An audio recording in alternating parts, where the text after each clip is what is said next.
욥기 42장 7절입니다. 여호와께서 욥에게 이 말씀을 하신 후에 여호와께서 대만 사람 엘리바스에게 이르시되 내가 너와 네 두 친구에게 노하나니 이는 너희가 나를 가리켜 말한 것이 내 종 욥의 말같이 옳지 못함이니라. 그런즉 너희는 수소 7과 수량 7을 가지고 내 종 욥에게 가서 너희를 위해 번제를 드리라. 내 종 욥이 너희를 위하여 기도할 것인즉 내가 그를 기쁘게 받으리니 너희가 우매한 만큼 너희에게 갚지 아니하리라. 이는 너희가 나를 가리켜 말한 것이 내 종 욥의 말같이 옳지 못함이라. 이에 대만 사람 엘리바스와 수아 사람 빌닷과 나아마 사람 소발이 가서 여호와께서 자기들에게 명령하신 대로 행하니라. 여호와께서 욥을 기쁘게 받으셨더라. 욥이 그의 친구들을 위하여 기도할 때 여호와께서 욥의 곤경을 돌이키시고 여호와께서 욥에게 이전 모든 소유보다 갑절이나 주신지라. 이에 그의 모든 형제와 자매와 이전에 알던 이들이 다 와서 그의 집에서 그와 함께 음식을 먹고 여호와께서 그에게 내리신 모든 재앙에 관하여 그를 위하여 슬퍼하며 위로하고 각각 캐시타 하나씩과 금고리 하나씩을 주었더라. 여호와께서 욥의 말년에 욥에게 처음보다 더 복을 주시니 그가 양 14,000과 낙타 6,000과 소 1,000결이와 암나귀 1,000을 두었고 또 아들 7과 딸 3을 두었으며 그가 첫째 딸은 여미마라 이름하였고 둘째 딸은 그시아라 이름하였고 셋째 딸은 게렌 합북이라 이름하였으니 모든 땅에서 욥의 딸들처럼 아리따운 여자가 없었더라. 그들의 아버지가 그들에게 그들의 오라비들처럼 기업을 주었더라. 그 후에 욥이 140년을 살며 아들과 손자 4대를 보았고 욥이 늙어 나이가 차서 죽었더라. 오늘 이제 욥기 마지막 시간입니다.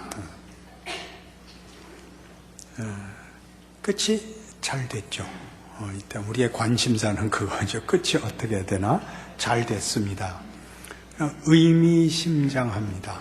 그러니까 갑절이나 복을 받았다 이렇게 다 얼버무리면 안 되고 7절 이하 오늘 본문에서 보듯이 세 친구에게 노하신다. 너희는 욥에게 가서 용서를 하나님께 구하라. 욥이 중재자가 되어 하나님이 그들의 잘못을 욥의 중재에 의하여 용서하겠노라. 이렇게 나옵니다. 그래서 이제 세 친구가 가서 여호와께서 자기들에게 명하신 대로 그 제물을 다 드리고 용서를 구하여 용서를 받습니다. 우리 욥기 내내 그랬는데 엘리후는 안 나오고 이제 이 세 친구만 나오는 것도 사실은 의미심장하고 만만치 않습니다. 우리 엘리후로 오면서 닫힌 세계와 열린 세계 얘기를 했습니다. 닫힌 세계, 우리가 이해하고 우리가 확인하는 것, 제일 많이 쓰는 것, 인과율 그랬죠. 원인과 결과의 법칙. 그 다음에는 합리성이 있습니다. 합리성. 이 두 가지로 하나님을 제한하지 말라. 그런 결론입니다. 세 친구의 말이 그들의 말에서 틀린 것이 아니라 큰 틀을 그들의 이해로 닫아 놓아서 틀렸다는 겁니다. 그들을 욥이 받아서 욥이라는 더 큰 틀 안에 그것이 놓여 있어야 된다고 욥으로 하여금 중재를 하라 그럽니다. 이게 결론입니다. 욥에게 나타난 게 뭐죠? 이해할 수 없는 것. 잘못한 것이 없는데 고난을 당한 것. 세 친구가 계속 뭐라고 한 근거. 고난은 하나님께 벌을 받는 거다. 그건 죄에 대한 하나님의 심판이다. 우리 설정이 뭐라 그랬죠? 욥기가? 욥은 의인이다 해서 출발을 한다고요. 욥에게 잘못이 없다 해서 출발을 했는데 고난은 당하거든요. 그러니까 욥은 이해할 수 없다고 세 친구들은 네가 우기는 것만 봐도 네가 잘못한 거다가 됐죠. 그래서 결론이 뭐라고요? 그 세 친구가 없어져야 되는 게 아니라 그 세 친구가 욥의 이해 안에, 욥의 경험 안에 있어야 된다. 그 셋이 주장한 것이 전부가 아니고 욥이 경험한 것, 더 큰 것이 있다. 그게 뭐죠? 하나님이 하시는 일에는 우리의 합리성과 우리의 인과율보다 더 큰 법칙이 있다. 어떤 법칙? 그건 하나님 마음대로다. 하나님 마음대로다 그러면 우리는 금방 이제 이해를 위해서 하는 거예요. 이런 표현은 나쁜 거예요. 이해라도 엿장수 마음대로 하고는 다른 거라고요. 전혀 다른 겁니다. 엿장수는 사람이고 하나님 마음대로라는 건 하나님이시거든요. 그 하나님의 공의로우심이 인과율에 합리성에 드러나거든요. 그 도덕에서 드러나거든요. 하나님이 요구하시는 거룩함으로의 부름, 이스라엘에게 준 율법들은 하나님의 마음대로라는 것이 질서가 없거나 혼란스럽거나 아무래도 좋은 게 아니라는 게 분명히 드러났지만 거기에 매여 있지 않죠. 그것을 만드신 더 큰 분이다 이겁니다.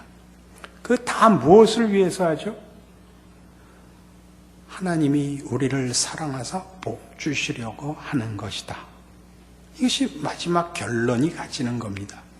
욥이 고난을 통과하여 복을 받았다가 아니라 모든 존재하는 것들, 하나님이 생명을 주시고 존재케 한 창조 세계는 그걸 지은 분의 궁극적인 목적, 그의 선하심과 복주심과 그가 나타내시려는 영광의 찬송이 되는 대로 인도되고 있다.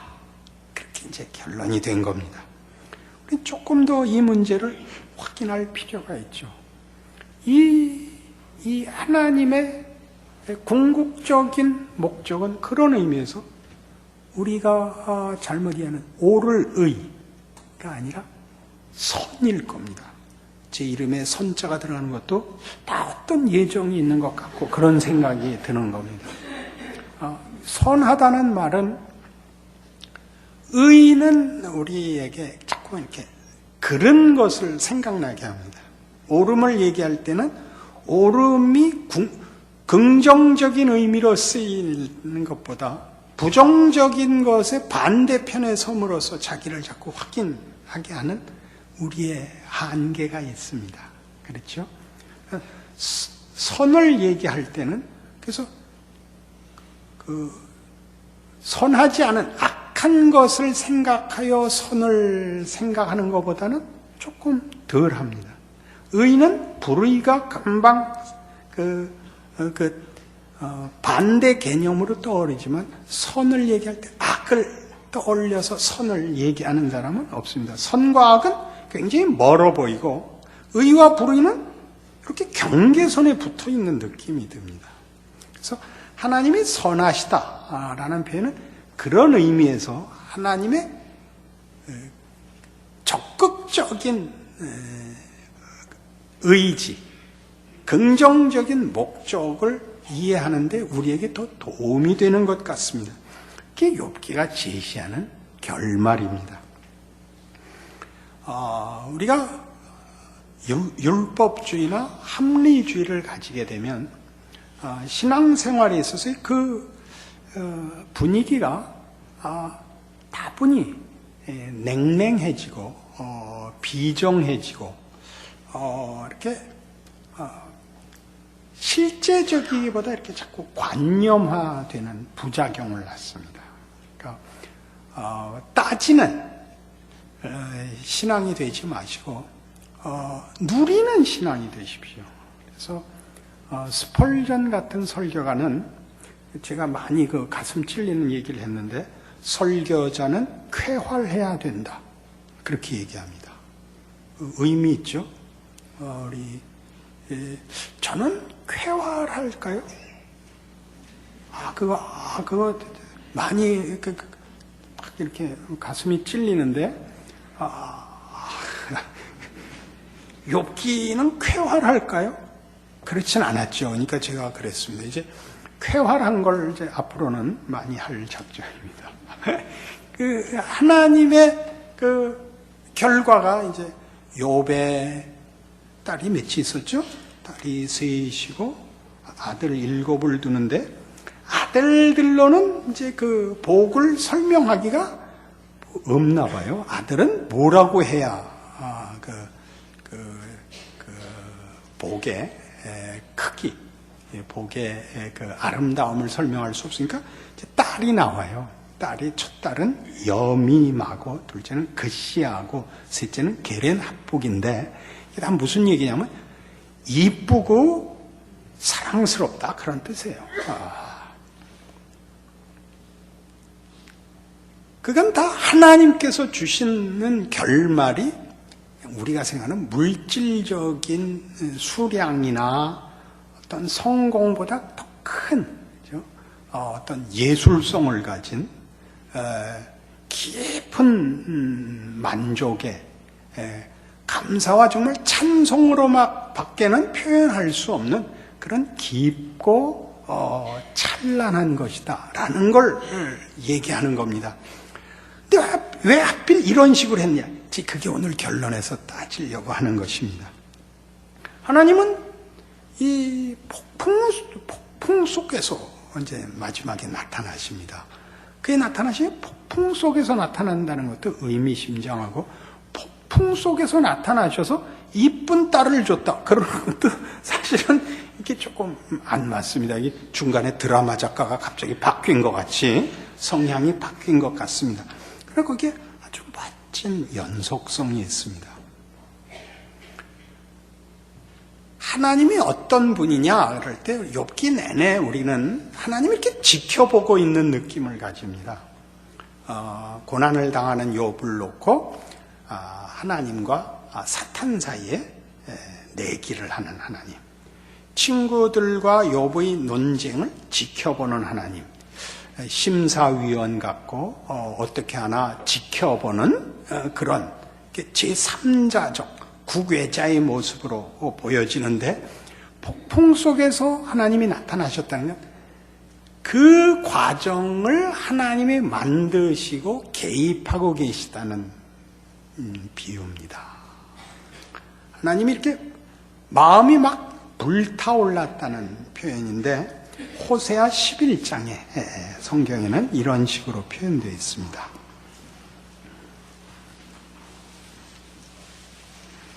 구약 성경 1265페이지입니다.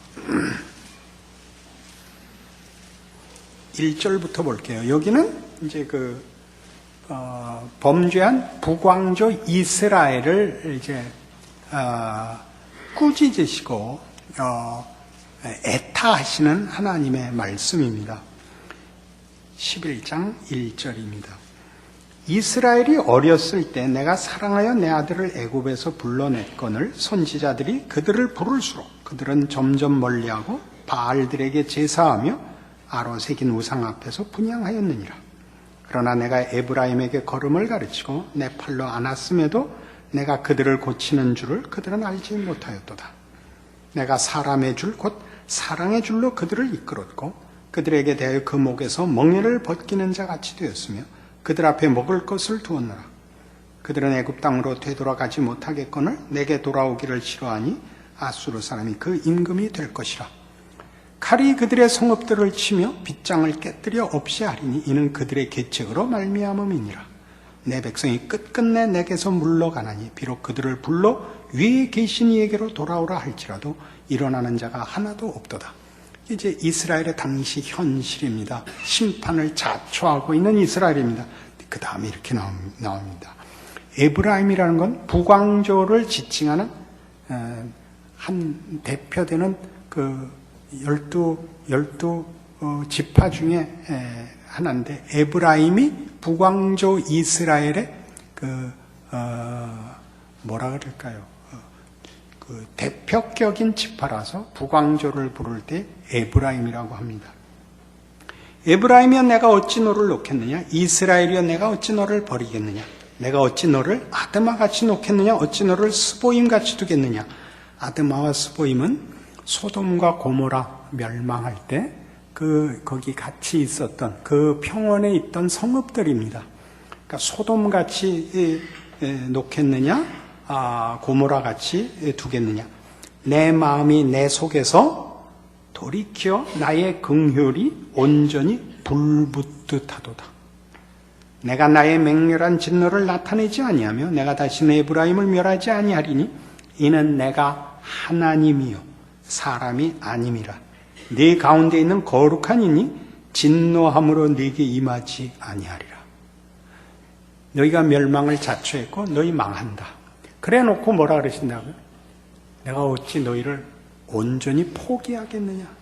나는 하나님이다. 난 사람이 아니다. 사람은 인과관계 이상 할 다른 수단이 없죠. 인간은 이렇게 잘못된 걸 뒤집을 능력이 없습니다. 죽으면 끝인 거고 하나님은 예수 안에서 그걸 뒤집으셨습니다. 사망을 뒤집으셨습니다. 그러니까 절망은 없는 겁니다. 그게 기독교가 가지는 힘입니다. 하나님이 누구시냐?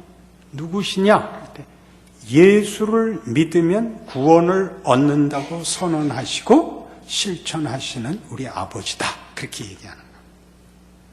이게 이제 하나님께서 어떻게 모든 역사와 개인 인생에 개입하시는가입니다. 하나님 지켜보고 계시는 것이 아니라 뛰어들어와 우리와 씨름하십니다. 그러니 하나님이 아브라함에게 너 이삭 바쳐라 그러죠. 우리로서는 말이 안 되는 얘기지만 이삭을 잡으려고 하자 여호와의 천사가 나타나 못하게 하는 거 아니에요. 거기까지 함께 하고 계신다는 뜻이죠. 왜 그렇게 요구했냐고요? 우리 욥기식으로 이해를 하자면 하나님이 우리에게 거기까지 요구하신다. 자기 자식을 잡을 만큼 들어오지 못하면 하나님이 우리에게 이루시려는 일들을 따라오지 못한다고요. 하나님은 그런 고약한 시험을 하시는가? 그런 희생을 요구하는 그런 의미 아니라고요.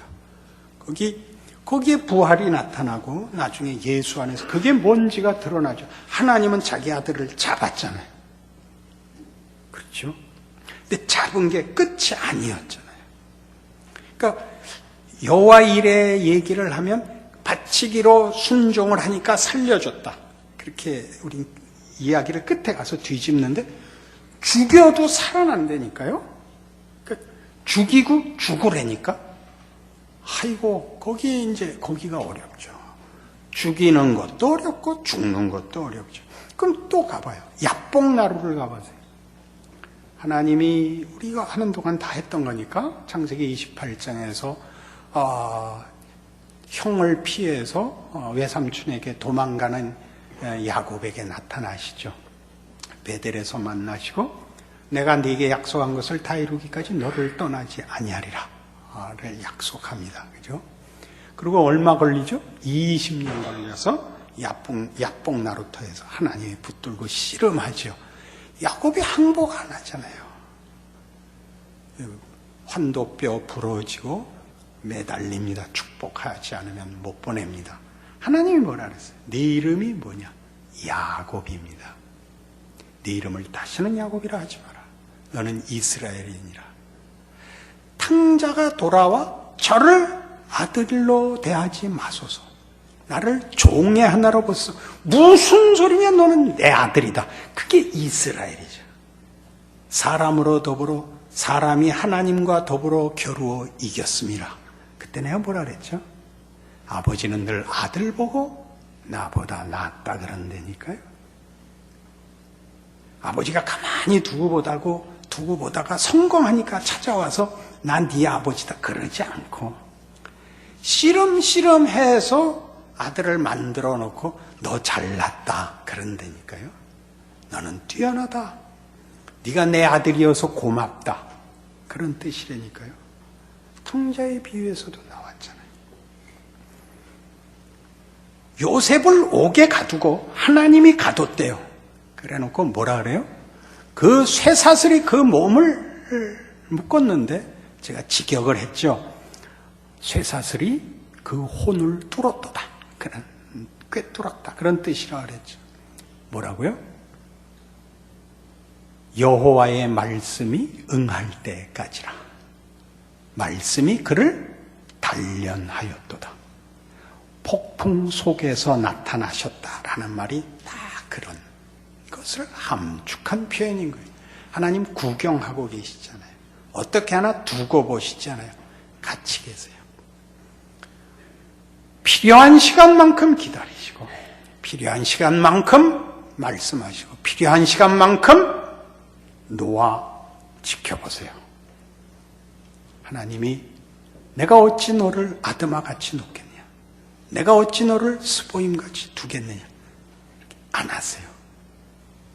놓아뒀을 때도 지켜보시는 중이고, 고난을 당하는 것도 욥이 어떻게 하나 보자가 아니라 그게 결국은 하나님의 뜻을 이루는 필요한 한 과정이었고, 하나님의 마음이 불붙듯 그를 붙들고 계셔서 이제 막 있기를 기다리셔서 뚜껑 여러 번 열어보는 그 음식하듯이 그렇게 폭풍 속에서 욥에게 뛰어 들어오시는 것이 결말인 것입니다. 시편 136편에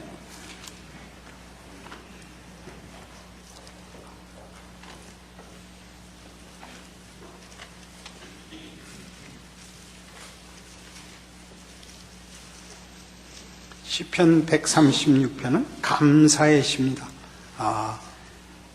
여호와께 감사라, 그는 선하시며 그 인자하심이 영원하미로다 라는 후렴이 반복되는 시입니다. 거기 23절, 우리를 비천한 가운데서도 기억해 주신 이에게 감사하라, 그 인자하심이 영원하미로다. 욥기를 하면 우리가 비천한 가운데도 봐준 것이 아니라, 우리 지난 시간에 했어요. 티끌과 재가 문제가 아닙니다 를 만드신 하나님, 티끌과 재 가운데서 회개하여 이 낮은 자리에서가 아니라 어떤 낮은 자리도 하나님이 함께 하시면 영광의 자리입니다. 감수할 수 있습니다. 로서 티끌과 재 가운데서 회개하나이다. 이거 괜찮습니다. 그거예요. 비천한 가운데서도 선을 이루시며 영광을 만드시는 하나님께 감사하라, 그 인자하심이 영원하미로다.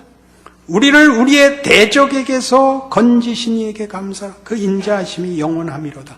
대적이 누굴까요? 제가 아는 대적은 이겁니다.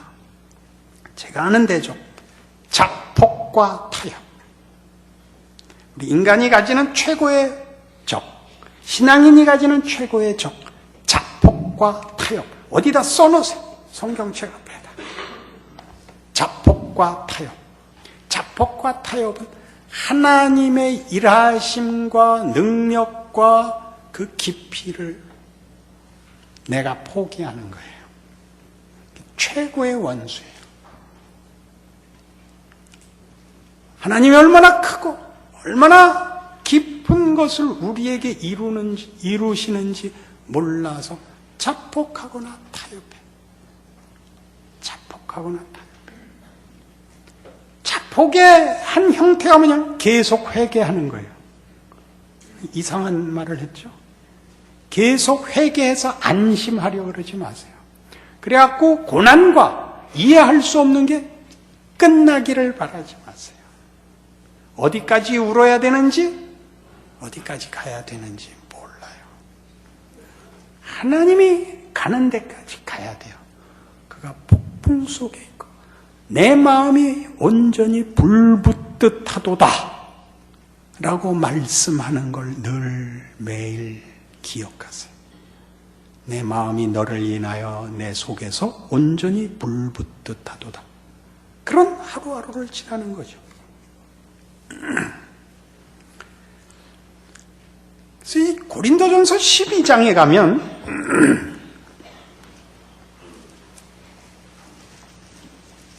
이제 뜻밖의 얘기가 나오는데 뜻밖의 얘기라는 건 뭐냐면 이 앞에서 한 얘기와 전혀 상관없을 것 같은 고린도전서 12장으로 뛰어와서 건너와서 은사 얘기가 나오는데 12장과 14장의 은사 얘기예요.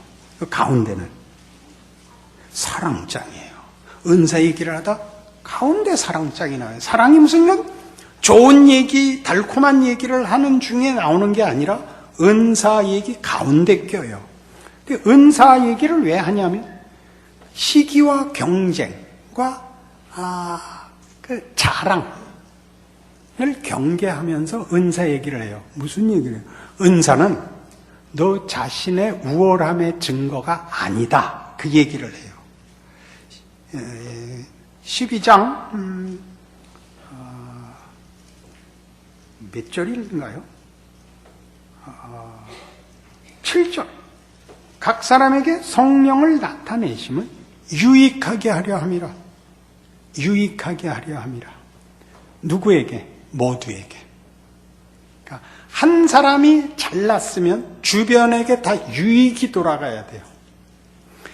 지금 욥기에서 재미있는 거 뭐냐면 마지막 결말이 욥이 옳고 세 친구는 틀렸다로 끝나는 것이 아니라 그의 옳음이 세 친구들을 부둥켜 안는 대로 가서 최고의 의는, 하나님의 의는 옳고 그른 것이 아니라 관계래요. 관계. 그러니까 여러분이 신앙적으로 오르면 더 많은 사람과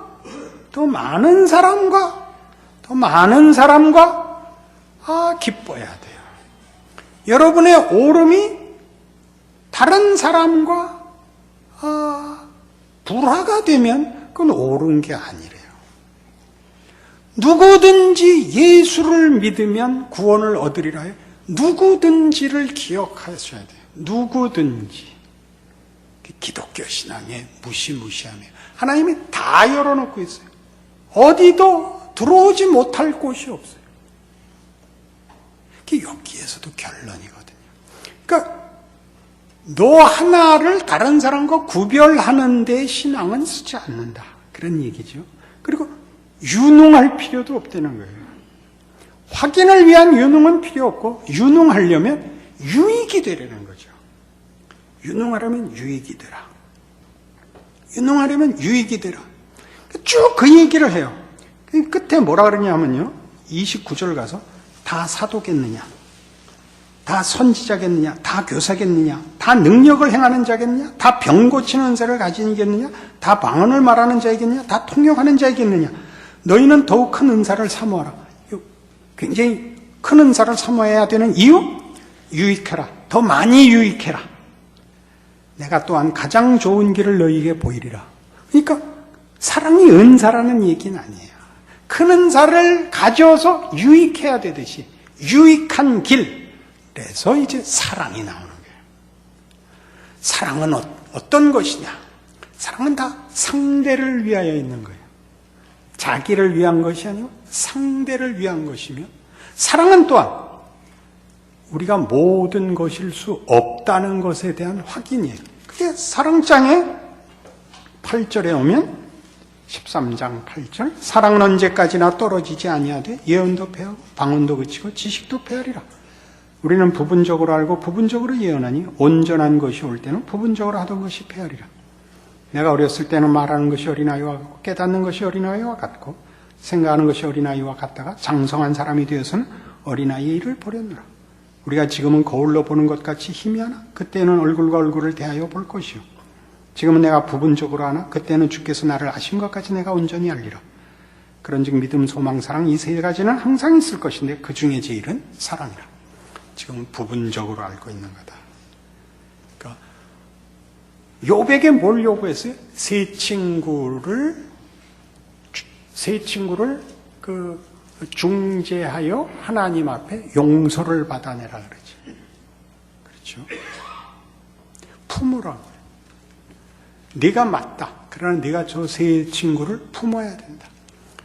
인과율과 합리를 품어야 됩니다. 그것보다 더 크지만 그거 품고 있습니다. 이것과 그것이 수평적으로 대등한 위치에 있는 것이 아니라 더 큰 틀, 하나님이 누구신가라는 열려있는 틀 속에 하나님의 거룩하심과 하나님의 질서를 드러내며 그것보다 더 큰 하나님의 용서와 일하심과 궁극적인 승리를 믿어야 합니다. 굉장한 결론이죠.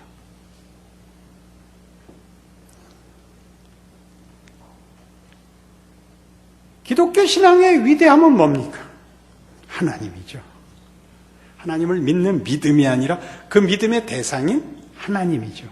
믿는 우리가 아니라 하나님이죠. 우리를 사랑하는 하나님, 우리에게 믿음의 관계를 요구하시는 하나님, 이게 기독교의 위대함이죠. 그러나 우리는 언제나 우리에게로 돌아오죠. 은사에서도 자신에게로 돌아오고, 이해와 확인에서도 논리성으로 돌아와 구별하죠. 틀리면 언제나 구별하죠. 분리되죠. 신앙으로 오면 묻고 감싸라는 거죠. 그거는 어떻게 할 수 없죠. 하나님이 그렇게 하시고 하나님이 우리를 그리로 부르셔야만 우리도 할 수 있는 것입니다. 그리고 욥기의 결말은 그리 갑니다. 무엇을 통해서 가죠? 고난을 통해서 갑니다. 고난당한 것을 억울함을 보상해 준 것이 결론이 아니라 고난으로만 이 자리를 간다는 겁니다. 고난으로만. 욥이 뭘 경험했죠? 억울한 걸 경험했어요. 억울한 것을. 세 친구는 뭐였죠? 그들은 분명한 걸 얘기했어요. 누가 더 크다고요? 억울한 것을 경험한 것이 더 크다고요. 누가 누구를 감싸라고요? 억울한 자가 분명한 자를 감싸래요. 그래서 어떻게 됐다고요? 억울함을 통과해서 가는 자리에 욥이 왔다고 결론을 내려요. 몇 배 복을 받았다고요? 2배 갑절이나 복을 받았다고요. 그게 성경의 모든 얘기죠. 히브리서 2장 가시겠어요? 히브리서 2장이었나? 5장이었을 텐데 왜 2장이라고 여기 써놨을까? 요새는 정신이 왔다 갔다 하니까 2장으로 갔다 5장으로 갔다.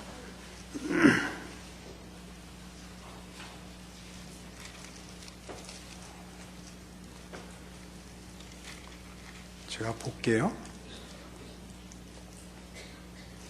5장이에요. 7절. 그는 육체에 계실 때 자기를 죽음에서 능히 구원하실 이에게 심한 통곡과 눈물로 간구와 소원을 올렸고 그의 경건하심으로 말미암아 들으심을 얻었느니라. 그가 아들이시면서도 받으신 고난으로 순종함을 배워서 온전하게 되셨은즉 자기에게 순종하는 모든 자에게 영원한 구원의 근원이 되시고 하나님께 멜기세덱의 반차를 따른 대제사장이라 칭하심을 받으셨느니라. 이 고난 때문에 뭘 할 수 있다고요? 멜기세덱의 반차를 따른 대제사장직을 수행할 수 있대요. 왜?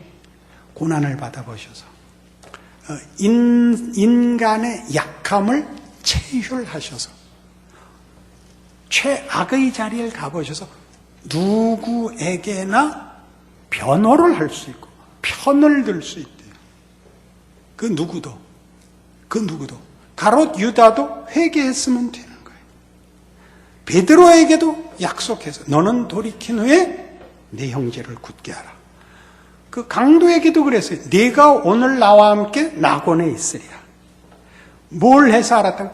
이 고난의 자리를 통과함으로써 그들을 다 끌어안을 만큼 깊고 넓어지셨어요.